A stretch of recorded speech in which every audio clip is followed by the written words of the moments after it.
Hah, familiar banget ya sama suara kayak gitu. Kita semua, apalagi yang sering di lapangan, pasti pernah ngerasain frustrasinya. Lagi di tengah-tengah kerjaan penting, coba koordinasi sama tim, andalan kita satu-satunya malah nggak ada. Tapi, tahu nggak sih, masalahnya ternyata jauh lebih dalam dari sekedar sinyal yang kresek-kresek. Nah, kali ini kita bakal bongkar tuntas sebuah risiko yang diam-diam ngumpet di tas kerja para surveyor. Handy-talkie alias HT. Kelihatannya sih sepele ya, cuma alat buat ngobrol. Tapi alat ini ternyata diatur sama hukum yang super ketat. Dan kalau kita asal pakai tanpa izin, wah, akibatnya bisa fatal banget buat karir dan kantong kita.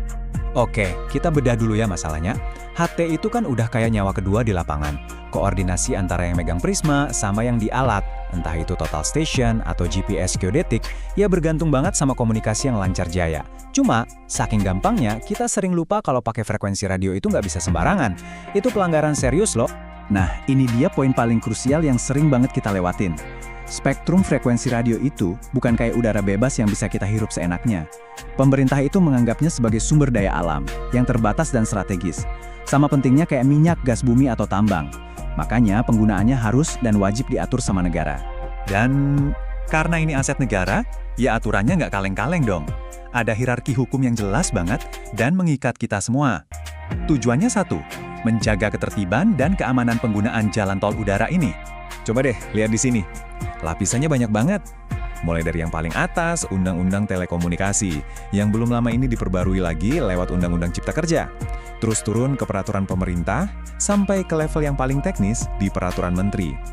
Ini bukti keseriusan pemerintah. Jadi ini bukan sekedar aturan iseng, tapi sebuah sistem hukum yang lengkap. Kalau kita peras semua peraturan tadi, intinya itu cuma satu, simple banget, dan nggak bisa ditawar. Saya ulangi ya, setiap penggunaan spektrum frekuensi radio di wilayah Indonesia, tanpa terkecuali, hukumnya wajib punya izin dari pemerintah. Udah, titik. Nggak ada koma. Terus apa yang terjadi kalau kita cuek aja?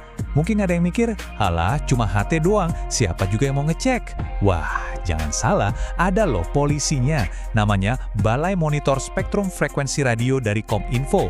Mereka itu aktif banget melakukan penyisiran sinyal dan penertiban di lapangan. Pertanyaannya sekarang, seberapa parah sih risikonya? Kalau kita amit-amit ya ketahuan pakai HT di frekuensi ilegal pas lagi survei, akibatnya apa? Yuk kita lihat angka-angkanya biar nggak penasaran. 4 tahun! Ya, Anda nggak salah lihat, itu adalah ancaman pidana penjara maksimal buat siapa aja yang nekat pakai spektrum frekuensi radio tanpa izin. 4 tahun loh, cuma gara-gara sebuah handy-talkie. Kebayang nggak? Kalau ancaman penjara aja belum bikin ngeri, coba lihat yang satu ini, dendanya. Menurut Undang-Undang Telekomunikasi Pasal 53, dendanya itu paling banyak 600 juta rupiah, ya. 600 juta, bukan 600 ribu loh ya. Coba deh kita berandai-andai sejenak. Kita kerja keras, kejar target proyek, untungnya katakanlah 100 juta. Kena denda 600 juta gara-gara HT. Itu bukan cuma untung ludes, tapi nombok besar. Ini sih namanya rugi bandar beneran. Ini bukan lagi soal efisiensi kerja, tapi soal kelangsungan bisnis kita. Oke. Mungkin sekarang ada yang bertanya, kenapa sih peraturannya segalak ini? Lebay banget. Tunggu dulu. Ini semua bukan soal birokrasi atau cari-cari duit. Ada alasan teknis yang sangat-sangat penting di baliknya, yang menyangkut keselamatan kita semua. Jadi, ada 3 alasan utama kenapa penggunaan frekuensi ilegal itu bahaya banget. Pertama, interferensi berbahaya. Bayangin gini, sinyal HT ilegal kita itu kayak gelombang liar yang bisa nabrak dan ngerusak komunikasi vital. Contohnya, komunikasi pilot pesawat ke menara kontrol bandara, atau kapten kapal ke pelabuhan. Cuma gara-gara sinyal kita, mereka bisa salah dengar satu instruksi penting. Akibatnya, fatal. Kedua, keamanan negara. Ada frekuensi-frekuensi yang khusus dialokasikan buat TNI, Polri, atau tim SAR. Kalau frekuensi mereka terganggu, operasi keamanan bisa kacau. Atau lebih parah lagi, misi penyelamatan nyawa bisa terhambat. Dan yang ketiga, ketertiban umum. Anggap aja spektrum frekuensi ini jalan tol. Kalau nggak ada aturan, nggak ada lajur khusus, semua orang nyerobot seenaknya, apa yang terjadi? Macet total, chaos. Informasi penting jadi hilang ditelan sama kebisingan yang nggak perlu. Oke, setelah tahu masalah dan resikonya yang segede itu, pertanyaannya terus gimana dong solusinya? Masa surveyor harus balik lagi pakai kurir atau teriak-teriakan di lapangan? Ya enggak lah, tenang aja, ada kok solusi yang legal, gampang, murah, dan yang pasti profesional. Nah, ini dia jawabannya. RAPI, singkatan dari Radio Antar Penduduk Indonesia. Ini adalah organisasi resmi yang jadi wadah legal buat masyarakat yang mau pakai radio komunikasi.